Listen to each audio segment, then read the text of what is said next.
Good evening, everyone, and welcome to another round of sound. This is the #1 Cochran Sports Showdown. I'm Bob Pompeani. Thanks for joining us today. We're getting real close to football season beginning for real. We have college football coming up. We also have Bubba Chandler, who just came up and made an impact. And what about the Pirates in 2026 when it comes to pitching? But the #1 topic tonight on the #1 Cochran Sports Showdown is going to be the Steelers and some of the topics they have going into a deadline coming up Tuesday at 4 p.m. Here to talk about it is your panel. Andrew Fillipponi, 93.7 The Fan, the PM team. Over to your left in the middle, it's Mike DeCourcy, does great work with the Sporting News and the Big Ten Network. And then we have, of course, Jeff Hathhorn, who does everything at 93.7 The Fan. So I'm going to start, gentlemen, with this topic. Pony, we'll start with you, and it's the quarterback situation. Skylar Thompson looked good, but we've been fooled before by preseason, but he looked good. You know, Mason Rudolph had a good first game. They also have an injury to Will Howard. How do you think this thing solves itself? Does Howard go on IR? Or do they do something with Skylar Thompson now that Vegas needs a quarterback backup? Well, here's my question about that. If you put Will Howard on short-term IR, what do you do when he's ready? You have to make So Skylar Thompson just gets to stick around for an extra month? I mean, that's really, we're just kicking the can down the road for 4 weeks, 5 weeks? How about if there's an injury to somebody on another team? And they or maybe there's an injury to one of your quarterbacks, but to me, that's not really a long-term solution. You're just putting off the issue and buying yourself more time. To me, whatever's better for Will Howard's development, I would do, because I still don't think Skylar Thompson has a future in the NFL based on what we saw in the second half and second quarter of preseason games. I was astonished that the guy you work with, Charlie Batch, said after the game there's now a battle for backup quarterback? What are we talking about here? Mason Rudolph, the last time he was in a Steelers uniform, got them to the playoffs. Yes, he did. He had the highest passer rating in the NFL for that 3-game period. And what you did in 2 preseason games outweighs all of that. And by the way, Mason wasn't even bad in the preseason. He was great in that first game. So I didn't understand where Ramon Foster or Charlie Batch were coming from with that, Michael. Yeah, I don't buy that it's a competition between the two of them. There's no question Mason Rudolph is the second-team quarterback, and I think a pretty good one. I think he's a nice asset to have in that position. Relative to Will Howard, though, and Skylar Thompson, I do think there might be some value. Now, Jeff points out when we were talking beforehand, there are only 8 injured reserve spots that you can get on the short term, where you can only keep 8 guys on the short-term spot. So it is kind of a precious spot. But if you decided to do that, then yes, you're kicking the can down the road, and you're kicking the can down the road for 2 purposes. 1, what if one of your guys gets hurt? 2, what if somebody else is desperate and you can pull a pick out of them, a 6 or a 5 or maybe or whatever it might be? That's the value of waiting to make a final decision. It does come down somewhat, though, to whether or not Will is healthy now or when that health will arrive. Listen, if there are unlimited short-term IR, I would do that. I would put Will Howard on short-term. You've got an insurance policy. You can keep him for a couple of weeks if somebody wants him after Howard gets healthy. But you cut Skylar Thompson.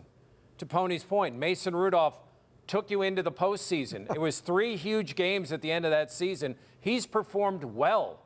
Many people thought, especially early in camp, that he was the best quarterback of all of them.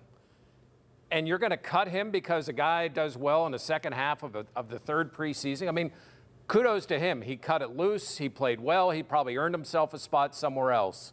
But I don't think it's much of a decision unless you think Will Howard's injury is bad enough that you just sit him for the year. But remember, if you sit him for the year, there's no practice squad. All of that is the waste. down part. He doesn't get any opportunity. And that's the shame about this preseason. He never got a chance to play. Now that we're talking about this, Tomlin talks about this moving train phenomenon like it's impossible for young players to get caught up to speed.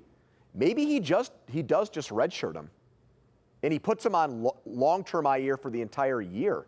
Is that out of the question? I mean, no, but I wouldn't do that. I'd want him to get some practice time, even if it means being somebody else's quarterback. But the practice time you're there, Jeff, it's so minimal for a quarterback that's 3rd, right? Well, it depends on what type of system you're practicing against, because Howard has a little bit more wheels, not a ton more, but more wheels than Mason Rudolph, and you can use him in those, as a scout team quarterback for somebody else. But it's just the throws, getting the reps, now he can still be in the meetings, he just can't do anything on the field. Mike, I want to ask you about preseason football because it's a different strategy for different teams. Long ago, Mike Tomlin always believed the guys should play a little bit at least, sometimes more than a little bit, he's totally changed, at least in this camp. And we saw no Aaron Rodgers, yet you look around the league and you see Patrick Mahomes playing 3 series. You see Joe Burrow on the field. Do you think they made a mistake not playing Aaron Rodgers? And is it traceable maybe to a slow start if there is one? Well, I think that there are a lot of narratives that are built up around the idea of playing or not playing them. The first one is, will it be a slow start? Will it be a fast start?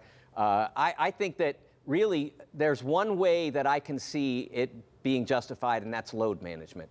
Now, you don't play a lot of downs if you're a Aaron Rodgers anyway, or you're a Ben Roethlisberger back in the day. You're not going to play a lot of downs anyway, but you have to get warmed up. You have to get ready to go. It does take a little bit more of a physical toll than just putting on the ball cap and standing on the sidelines.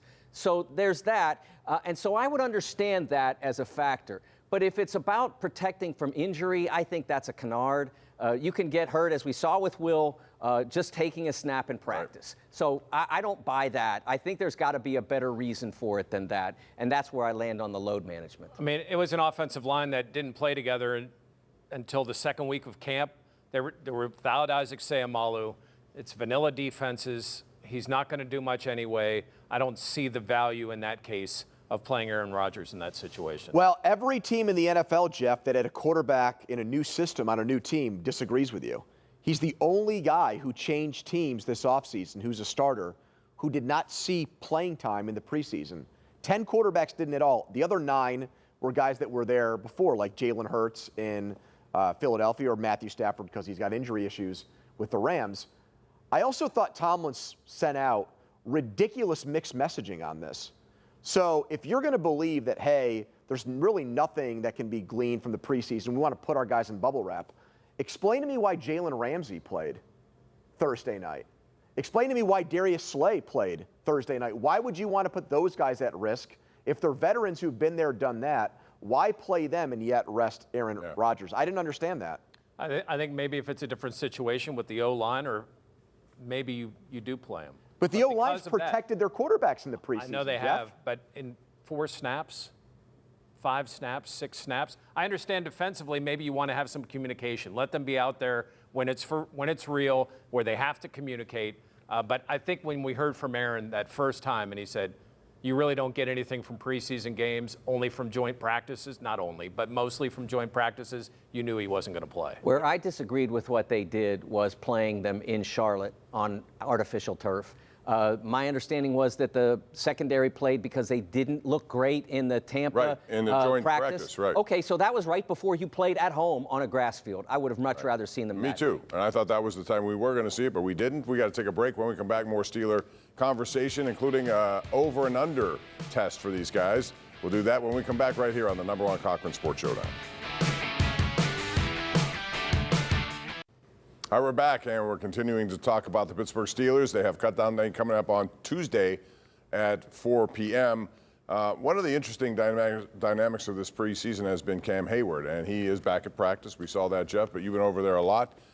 Did he lose a stare down to the Steelers in that he won't get any more money, or is there more to this story? Yeah, I don't think it's over yet. I think he put some pressure on the Steelers, though, coming out in full pads and like, hey, I'm going to come out here. I'm ready to work. I've been around the team. I'm still around the guys. I'm talking to them. I'm in huddles. Like, I think that was more him getting an opportunity to show, like, hey, let's step this thing up and get something done. How about if nothing gets done, Mike? Then what? Well, I don't think that we'll see him sit out games. No, I don't either. I don't think that he executed this hold-in very well, and I don't think he executed the previous contract very well. It's a couple of missed opportunities for him. The contract to me still said, I don't think I'm going to be great anymore, but I still think I can play. And he didn't hold out, and he didn't put anything into the deal that suggested, if I'm great still, here's what we should do. And that was a missed opportunity. All of it was designed so that if he was above the line and keepable, they would know early, and he would get paid early. That was the way it was for this year, and it's the way the contract says it'll be for next year. Nothing about it said, I'm coming back and I'm going to be fantastic, and you're going to be glad you have me. I still think they can do the AB thing and move money from 2026 to 2025. I agree. I think that's what ultimately will happen. I think he gained a little bit more leverage with the Harmon situation. I mean, Harmon's not going to play the first couple games. If all of a sudden Cam Hayward is less than 100% because he's not as involved in practice as he would be otherwise, then you're really up you-know-what creek for those first 2 games in terms of run defending. So I think they'll find a compromise, and I think he extended the olive branch by being out there in practice. All right, now it's time for some overs and unders, and we're going to start with you. We're going to go Jeff, Mike, and Andrew. You can give what you think and also a little commentary. Aaron Rodgers, Jeff, over and under 25 touchdowns this year. Under. Yeah, I'm going under too. I want to see a Pittsburgh quarterback throw for that many touchdowns again, but I'm not sure we're. He had more than that last year. Well, one of the reasons why he had more than that was because they trailed in games so much. So he threw the ball a lot more than I would anticipate him doing here. So I'm going to agree with these guys and say under. Okay. Over and under Aaron Rodgers games missed. That number was 3. Under. I think he's going to be held. He played 17 games last year. I think he'll make it. Yeah, I think he's good. I think he's under. Absolutely. I think he's under 2, but barely. I do think he'll miss a couple of games this year with an injury. Jaylen Warren, Jeff, over and under 750 yards rushing. Man, it better be over. They need that run game. Well, that's a good number. I'll say slightly over. I'm going under. I still don't think he's a 1A. I think he's the best 1B in the league, but I don't think he's a 1A. So they're going to have trouble running the football then. Well, I think eventually they're going to have to switch to Caleb Johnson and let him figure it out. I think he'll go over because that's not a lot of yards. I mean, Najee Harris went over 1,000 every year, and I was not impressed by any of those seasons, really. So to get to 750 in 17 games, even if he misses a game or 2, I still think he's got a shot. All right, Roman Wilson, Jeff, over and under 50 receptions. Under. I still think the book's being written about Roman Wilson, and we don't know if another receiver might come in after cutdown day, and you got 2 tight ends that want the ball, DK that wants the ball. Under. Yeah, I like where Roman Wilson is. I like his ability, but I say under as well because the reasons he cited, the breadth of players that are going to be looking for the ball. I'm still not convinced Rodgers likes him. I mean, even after the game that you called against Tampa, he said, let's not let the results skew the details. Right. You know, he was still getting on him for maybe the things that we don't see behind the scenes. So I would say under. I think there's a chance he gets frozen out. All right, DK Metcalf, over and under 900 yards. Over. I mean, that's going to be the connection. Ben saw it. We've seen it. Yes, over. I'm going to say slightly under. Again, it's the same concept. The Steelers have not played explosive offense since the middle part of the previous decade, with the teens. And if they run the ball a lot. Yeah, I mean, so they haven't played that up and down air game, and I don't know that they're ready to do that now. I think it's an under because everyone's going to load up to stop him in the passing game. So that's why I think they need a complimentary receiver. I think they're going to have a hard time getting him the ball because teams are going to double him or make sure they're lockdown corners on him every week. Tight end should benefit, which leads to this question, Jeff. Who gets more, Freiermuth or Jonnu Smith? More receptions? Come on, Jeff. Pat. Oh, wow. That's my answer also. Wow. I'm going with Jonnu. He had 88 catches last year. I think the offense is set up so that he can do great again. I don't know that he's going to get to 88, but I still think he gets more than Pat. I'm not sure what's really going on with Jonnu Smith. You know, like his practice participation has been very light. I'll say Freiermuth because I'm not sure he's at 100% right now, Smith, and I hope it's not a lingering thing for the season. Yeah, that could be. TJ Watt, over and under 14 sacks. Slightly under, like 13 and a half, 13. I finally found one that I can go over on. Oh, yeah? Yeah, I think he'll stay healthy, and I think he'll pass that number. I think he's going to set the single season record this year. Beat his own? Yep. Wow. Wow. Well, not technically his, right? Shared, but yeah. One more thing, TJ Watt. Now, it won't happen if you get your wish. Over and under games missed, 3. Under. Under. Under. Of course, you'd be under. Have to now. Under. Yeah, otherwise, that would be quite a rate of sacks. We're going to take a break. When we come back, talk about the Pirates who swept Colorado today. I know it's Colorado, but their pitching has been great. We'll talk about what that means specifically to Bubba Chandler next. All right, welcome back. Talking about the Pirates. Outscored the Rockies 18-1, 3 straight wins. It doesn't mean anything this year, but they have some pretty good pitching. Andrew, I want to ask you why it took so long for Bubba Chandler to get up here. Because at the beginning of the year, he was lights out. Probably expected a promotion, never got it. Why? Well, he did have legitimate walk rate control issues, even when he was striking out guys and blowing it past AAA hitters. So they did have one alibi for manipulating the service time clock, which is the real reason why all these young players have to have their debuts delayed in the minor leagues for the most part. And then I think it just turned into a mental thing. And I actually give them credit because it worked with Ashcraft.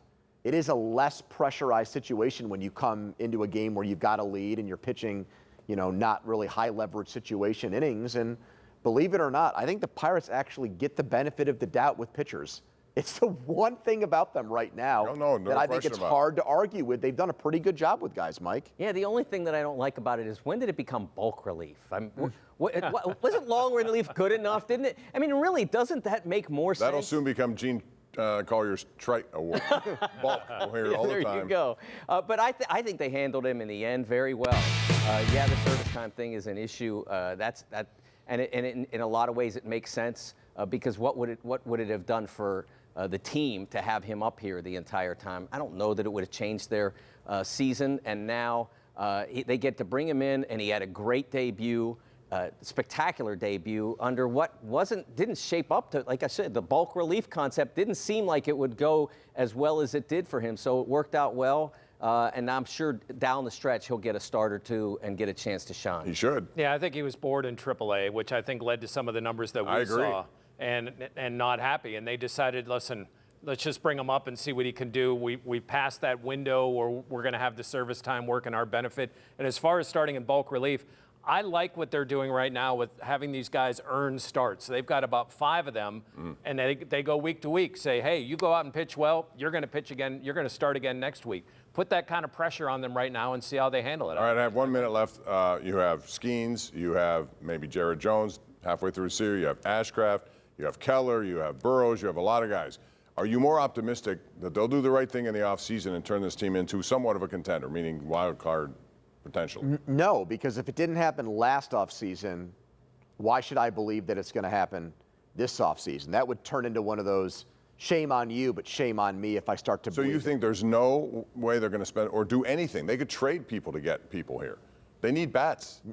They needed them last year, Bob. I know, and they did nothing about it. Okay, so I'm just not convinced. And I get what you're saying. Show it before I believe it. Yeah, I just don't know if they know where to look for bats. I mean, I've talked before. I defend them on the concept of spending more because I believe that if Mike DeCourcy is a great hitter and he's worthwhile, somebody's going to outbid them. There's always a team out there that can go higher. But you've got to be able to identify that Mike DeCourcy is a great hitter, and I'm not sure that they have shown the affinity for that. We hear all the time that pitching brings you the best trade leverage. Use it.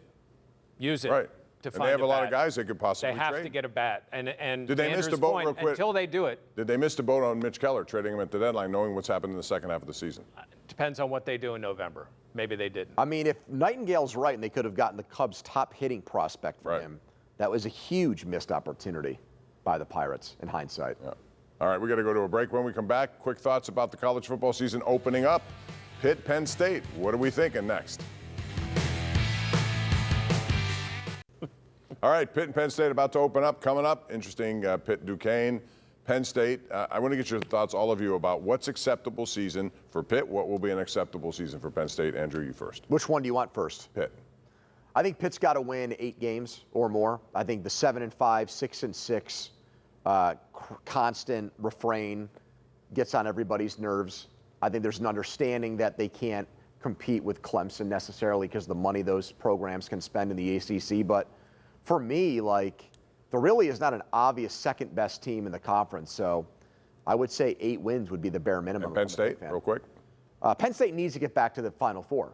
I mean, they brought back, they got more All-Americans than anybody in the country, Mike. They got to get back to the Final Four. They're loaded. He stole both of mine. The Pitt schedule says 7, but they need to win the 8th game somewhere. They need to beat somebody they're not supposed to beat. I think if Penn State they have to get to the Final Four, and they probably can't do that without winning either the Oregon home game or the Ohio State road game, and they really need one of those, or James Franklin will never live down the concept that he can't win the big one. So he's got to get one. Mm-hmm. I think 9 wins is within Pitt's realm. I think the schedule is nice. They've got a playmaking defense. If they can get a consistent run game or run when they need to and get some plays from wide receivers, they can have a good year. Penn State, championship game. That's what my goal is for them. I think if to an acceptable season, they've got to get to the They're one of the few schools that has an elite quarterback coming back. You want a bold take? I think Pitt's going to play its other quarterback. I think Holstein gets benched this year. Wow. I think the West Carolina kid that Cade Bell brought in takes the job from him at some point. Because he's not playing well enough, or because they want to promote the other guy? Yes. Both.